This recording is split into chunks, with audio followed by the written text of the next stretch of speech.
Standing in a dark bathroom, illuminated by a single candle, you simply look into the mirror and chant her name 3 times, Bloody Mary. A ghost is then said to appear, sometimes holding a dead baby, other times promising to come after yours. But is Bloody Mary real? And, if so, who was she? While the folklore may be fabricated, the woman behind the mirror and the story of Bloody Mary was as real as can be, and she was nothing short of a royal figure. These are the real origins of the actual woman who was Bloody Mary. The origin of the Bloody Mary story lies with Queen Mary I, the first Queen Regnant of England. The legendary monarch now known as Bloody Mary was born on February 18, 1516 in Greenwich, England at the Palace of Placentia. The only child of King Henry VIII and Catherine of Aragon, Mary's lifetime of shame over her own femininity began at the young age of 17 when her father annulled his marriage to her mother, frustrated by the lack of a male heir to the throne. This left the young Mary totally separated from her mother and forbidden from ever visiting her again. The king went on to marry his now ex-wife's maid of honor, Anne Boleyn, who disappointed him with yet another daughter, Elizabeth.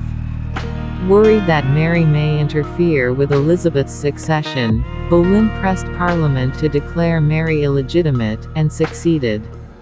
Of course, Boleyn was later beheaded by her husband for treason, but by this time the damage to Mary's name had been done. Since her teen years, Mary had been plagued with terrible menstrual pains and irregularity in her cycles, which would be attributed to her eventual physical and psychological stress later in life.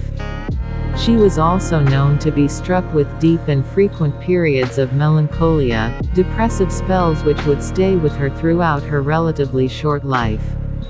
Despite all the odds and afflictions stacked against her, Mary did eventually take the throne in 1553 at the age of 37 and promptly married Philip of Spain in the hopes of conceiving an heir. It's here where the origin of the Bloody Mary legend begins to take shape. Starved for love and forever seeking the approval of her father, Mary would replay this codependent pattern with her new husband, whom she was ready to lavish all her frustrated emotions on.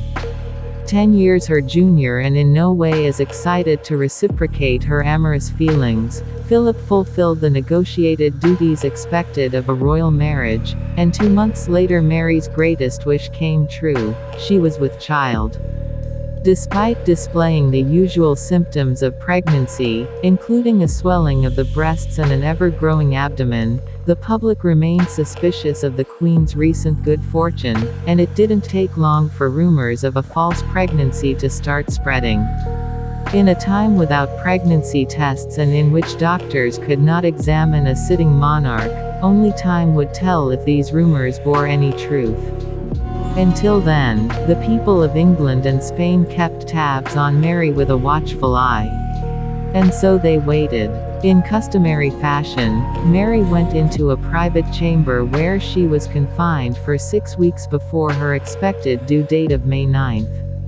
Although the big day arrived, the baby didn't, and both she and the servants around her proposed that perhaps a miscalculation of delivery dates was to blame, now settling on a new one in June, a month later. False reports almost immediately spread across the country, however, with some claiming their queen had delivered a boy, and others stating she had simply died in childbirth, or that her swollen midsection were symptomatic of a tumor, rather than a pregnancy. Despite the world of gossip growing around her, one thing could be confirmed: around late May, Mary's belly began to shrink. Unable to explain or understand what was happening to her body, she continued to wait as those around her slowly lost hope. June and July came and went as her doctors extended the birth date even further.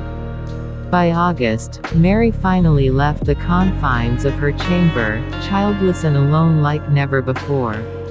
She believed that God was punishing her for failing in a mission she set out to achieve just months earlier. At the time of Mary's pregnancy, the people of England were divided between Protestants and Catholics. Mary, determined to unite her people under the true religion of the land, took action by signing an act shortly before Christmas in 1554 that would result in the Marian persecutions, in which an estimated 240 men and 60 women were sentenced as Protestants and burned at the stake, earning her the name, Bloody Mary, forevermore. To this day, the tale of Bloody Mary, Queen of England, remains one of the most infamous cases of supposed pseudocyesis, or phantom pregnancy.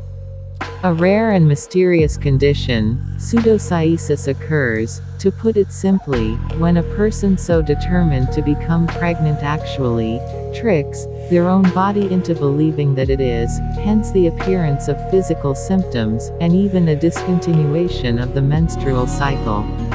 Another possibility in Mary's case could be endometrial hyperplasia, often a precursor to uterine cancer, which can be backed by reports of Mary's low appetite and a lifelong history of menstrual irregularity. Years later, Mary announced herself pregnant again, although this time even her own husband remained unconvinced. Assured by the sure signs of pregnancy, she was later confirmed to have entered menopause, and yet again did not deliver a baby. She died the next year at the age of 42, presumably of uterine or ovarian cancer. Her name can still be heard today, chanted by children in dark bathroom mirrors the world over, all hoping for a terrifying glimpse of the ghost with no understanding of the real story of Bloody Mary. If you like this video, subscribe our channel.